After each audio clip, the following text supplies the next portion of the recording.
Done our dough, chaps. We've done our dough. Hello and welcome to the week 25 of odds. Last week was another decline. I think just when I thought things would be turning around and wouldn't be getting any worse, they did. So now the overall percentage return on racing is 9.12%. It's below 10% for probably I think the first time ever, and maybe it did that once very early on. But here we are. So I'm going to stick with what I've been doing. I think that it raises the question of when you are having been down for a while, do you change strategy? My one's always been to diversify as much as is reasonable and spread as many promotions as you can in there. I was thinking this week, do I sort of do 10 $5 bets? Do I be a bit more direct? Do I do them all on promotional races, try and build up a promotional bank for next week, even if they lose? I'm still going to stick with the program. I think it will still work in the long term. I think it's been a bad run of weeks. Melbourne Cup Day last week, the only returns were Alder for the place, 880, which was crazy for a horse that had started favourite against Point King a few months ago. That was quite over the top. It was a leaders track at Cranbourne, so I can understand why I drifted out, and I was a bit less keen when I knew that, but it was still good value. Dashing was good, paying $6 for the place, and then a small win bet on Pisanello, but apart from that, really nothing delivered. So got back around about $22, $23 and lost 26 all the other way around. But either way, we're only sitting at about 9% return on racing, still 13% on sport, and overall it's almost smack bang 10%. So still better than a couple of key indexes, but we really do need to get back on the board. So with that in mind, just starting off with a bit of a December and January planning thing. I've been meaning to go to a picnic meeting for a while, and I actually looked the other day and saw that on Boxing Day there's a couple. There's one at Druin, which isn't that far. I found out from Melbourne, about 80 k's. So that's looking good. You can spend a general admin's $20, but you can spend 50 again to the members. You get 2 free drinks.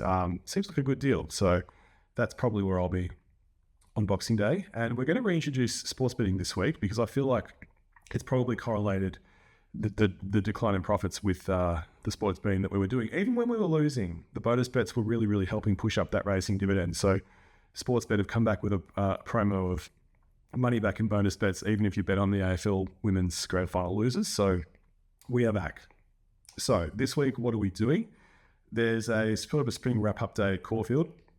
I was sort of done with Metro Melbourne in a sense after a few weeks of sort of lacklusterish fields and was getting into Country Cups time, but there are some good betting races as part of this, so I'm actually quite keen. It's got my spirits back up again. And then Ascot's not really anything. It's the Winterbottom stakes, but it's not like the rest of the meeting's not anything that really appealed to me a lot. But I've still got some bets in there on a few certain key horses, which I'll get to. So anyway, starting at Caulfield, I have had fewer bets this week. I haven't spread it to the point where I was doing 50 cents each way on things I thought was getting a little bit too finicky. So a little bit less, but still very well spread. Caulfield race 1, that was a skip. I scanned down the list, didn't really see anything that jumped out. I just thought, no, I'll just leave this.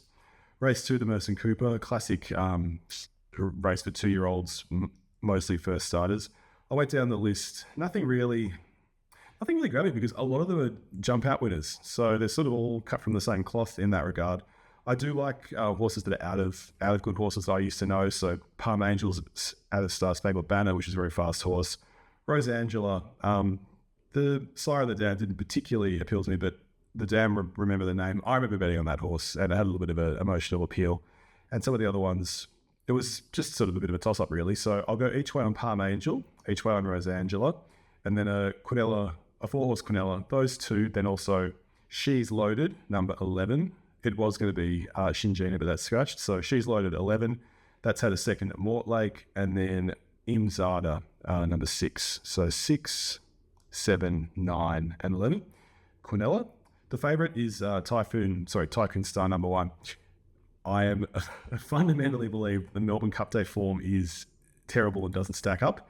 We will see. I'm making a point of not betting on, and even though I bet on Tycoon Star as part of the Quinella on Cup Day and won, I'm just skipping it and avoiding and saying this won't work. So leaving that out. Race 3, like race 1, just a skip. I looked at this, didn't really have any insights or even a good feeling. Basilina is a horse that I like. I think it's going to bob up at odds sooner or later. I just think it'll be a bigger track where it can run on and grind home down the straight. I don't think Caulfield will suit it. But if it wins at 26, I will be sad. I'll definitely be sad. Race 4, the Twilight Glow Stakes, listed race. This one's cool. Supercilious backs up from Melbourne Cup Day. I just feel like it's been up for too long. She's got pizzazz, I bet on last time. Ran fifth. Decent run. There's nothing really wrong with it. Because it was a pretty evenish race, I just sort of shied away from the favourite. Miss Altair, number 9, I like. It had a good win in the country, won by 4 lengths. It sort of had a couple of starts, fourth, then it had a spell and it came back and just blew them away. So I like that. 13 is good odds. Number 11, Deep Pleasure, again, coming off a good maiden win. Number 12 on display. I think this is a really top horse. I think this will be going places. It's out of Fastnet Rock, which again, I really, was a great horse back in the day, and I like horses out of that. Barrier 10 Caulfield, it might go back. It might be a hard life story. Even still, I think it's the class horse. And 13 sounds fun. I really like the name, and it had a good win at the country as well. Yeah, it was Bendigo. It just sort of like sidled up to them, ground its way there. I'll put that in the Quinella. So each way on display. And then the Quinella for 9, Miss Altair, 11, Deep Pleasure, 12 on display, and 13 sounds fun. And I am definitely courting fate by leaving out 10 Pussyfoot, considering when it's a Quinella or trifecta and you're sort of missing one, you should always, like if it's 9, 11, 12, 13, don't leave out the 10, but I'm doing it. So yeah, it's I'm not following my own rule there. Race 5. Didn't like this race at all. Again, Fancify won on Melbourne Cup Day. Instant gone. Do not like it. I'm just going to have something like It's Our Time. I think that all the runs recently, it's been close up. It's been running in good races. It might cop a break here. It generally runs well at Caulfield. Never won here, 10 starts to 7 placings. But still, I'll just have an each way bet on that. And then just for a laugh, a trifecta, It's Our Time, and ranting the rank outside at 80 to 1 as roaming bankers, field for the other position. Let's just see. It's always fun to sort of do that. Also, outsiders, when you just take them for 4th in a first 4, that can be a cool point of difference because you're never going to get paid out on a 50 to 1 horse running 4th, unless you're betting with like Pickle Bet where you can actually bet down to 4th. But otherwise, it's only going to affect the first 4 and it can pump up the dividend massively. So that's something to consider in your arsenal. Anyway, moving on to race 6 of Sandown Guineas. This one's cool. I think that Bitter Creek's run last time out in the Group 1 was quite good. I watched that replay again yesterday, and like Komachi just got a really good run. It was 3/4 of the way back in the field. It was on the outside of a horse. It had all these horses in front of it copping the headwind, comes around the turn, fans out beautifully, doesn't have to sort of be stopped in its momentum, goes up. Oh, that's my theory. I'd been on it previously in the prep, but it hadn't won. I jumped off it. Classic story. I mean, it happens all the time. I just think it got a really great one.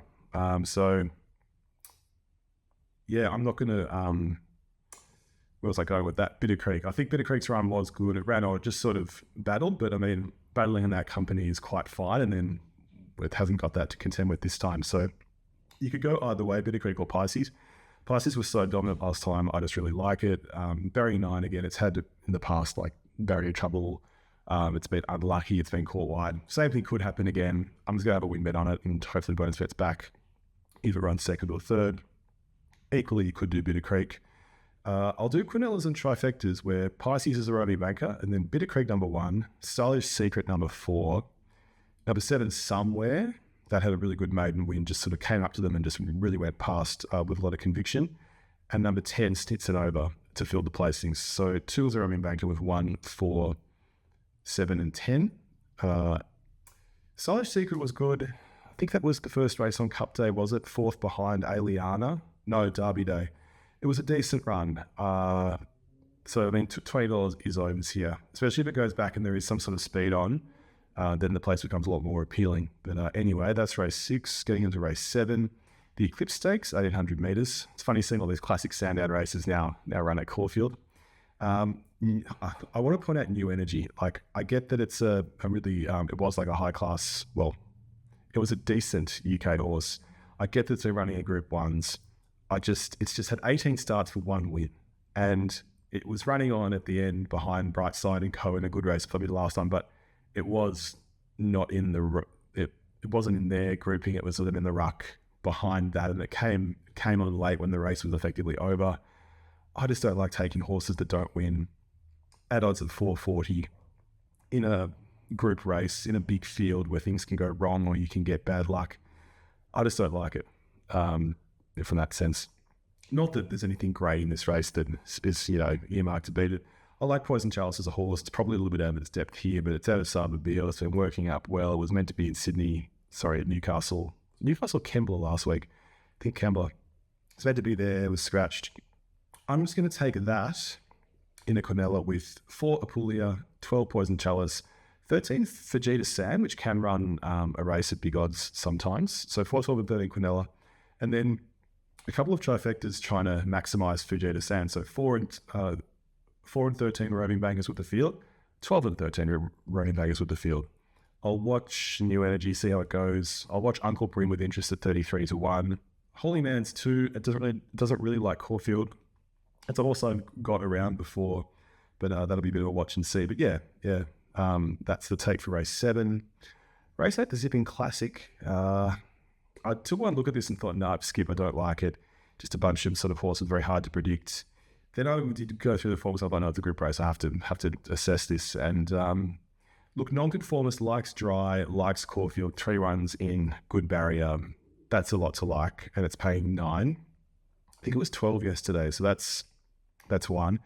The other one's Naval College. It's a good, out of its 18 runs, 6 wins, 6 placings. That's top notch. 3 starts at distance, 2 wins and a placing. It's probably worth it at the 7s. So Sportsbet are doing a promotion, run first or second, get paid as a winner. It was a tough choice which one to do, but I'll go Naval College, and then I'll do a trifecta with the 2 mentioned, Nonconformist and Naval College, and then the field to Rove. Interesting race with like Vound Claire and Herman Hess will be setting a pace. Interesting from that perspective, but I don't think it's a great betting race. Moving on to race 9, I think this is a really good betting race in contrast. So Coco Jumbo has won in Sydney before at big odds when I meant to bet on it, forgot, all the classic amateur excuses. But it is a class horse. It's running in group races, hasn't been that far away. It'll be on the radar. Roll on High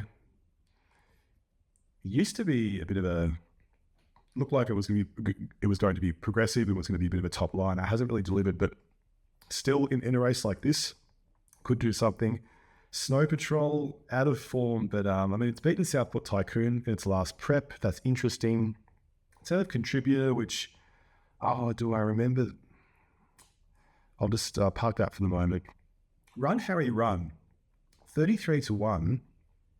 10 career starts, 3 wins, 2 placings, solid. Hasn't been too far away recently. 4th behind Jimmy Star, a few lengths. 3rd behind Another Will, a few lengths. It was nowhere last time, but there is no shame in that 13th because it led and you couldn't lead that day. The headwind was too strong. So I think that's the forgotten horse. From barrier 3, he'll go forward and be really hard to run down. So that's one. And then Well, Lawler backwards. I don't know where some of these owners get these names from. It doesn't roll off the tongue. But good form. So that's one to consider as well, coming out of Rosehill, Hawkesbury, Scone, sort of close up. So I think that they're all value. And then Arkansas Kid's been up for a long time, this prep. It's never missed a place here at Caulfield, but I just don't know.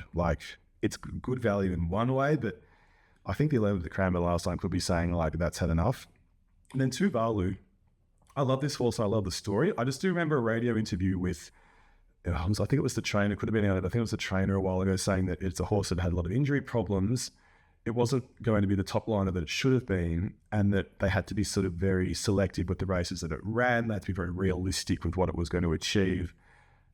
I'm pretty sure that it won down at Warrnambool in the Carnival this year, and it was close up last time in the Group 1 behind Komochi, making a lot of ground. I just feel like it's not the kind of horse that should be $2.50.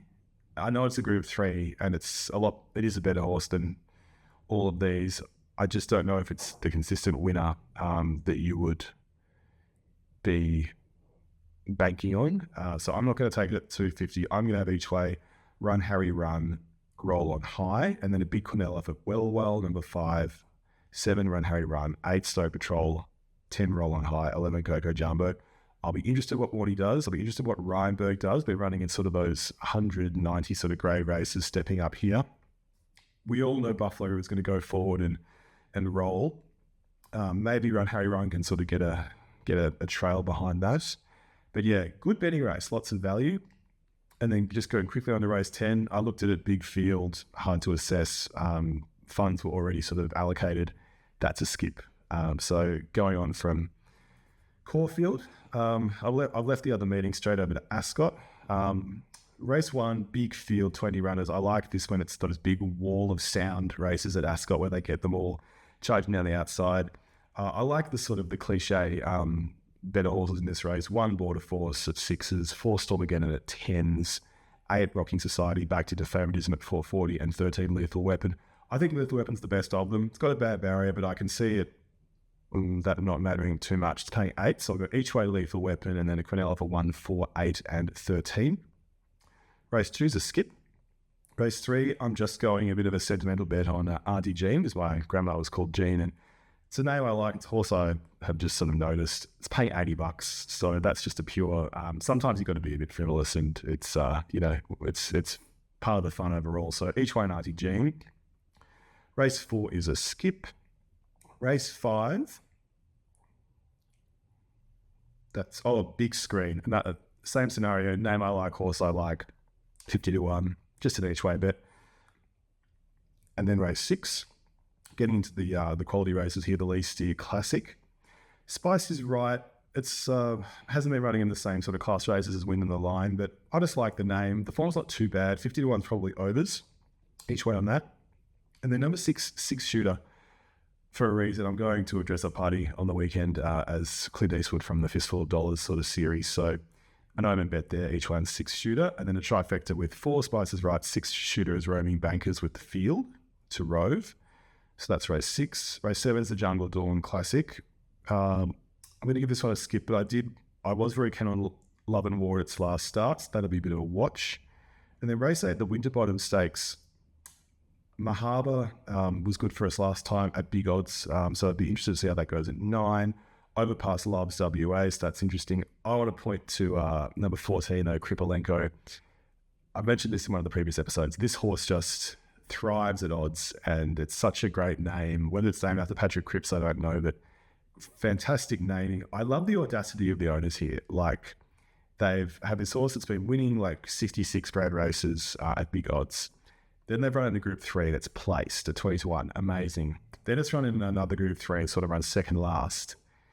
And I mean, if that wasn't enough, they've said, no, screw it, we're going straight to the Winterbottom, straight to Group 1 quality. And it's 200-1 and 30 for the place. I love that boldness. So $1 each way for me right there in Crippalenko. And then at race 9, it's a bit of a skip. So bets are on screen. That's the 50 allocated. As I mentioned, we're getting back into the sports this week. I'm very happy to sort of be back on board, even though I know nothing about AFLW. We're going straight to the grand final match. It's going to be a same game multi. It's going to be North Melbourne to win since they're the informed team. And then for North, it was a anytime goal kicker, Alice O'Loughlin. And then for 15 or more touches for Brisbane, it's going to be Sophie Conway. So that'll be the same game multi. And $20 on that, odds of $2.40, returning 48, or bonus bets for next week if it loses. So that's everything. As you can tell, I'm keen to get some winnings back on the board. And yeah, going into Christmas, I'd love to get this back to about 15%, but it'll all be in the works. So hope you have a great weekend. Do consider some getting to the races over December, January, getting to a picnic meeting maybe. I'll report back on Drew and obviously when we get into January. And yeah, this is episode 25. So it's great we've got this far. Yeah, have a great weekend, everyone, and good punting. And then came Sweet Liaison as they turned for home. Jefferson, he's been in front every inch of the way. He's out like 2.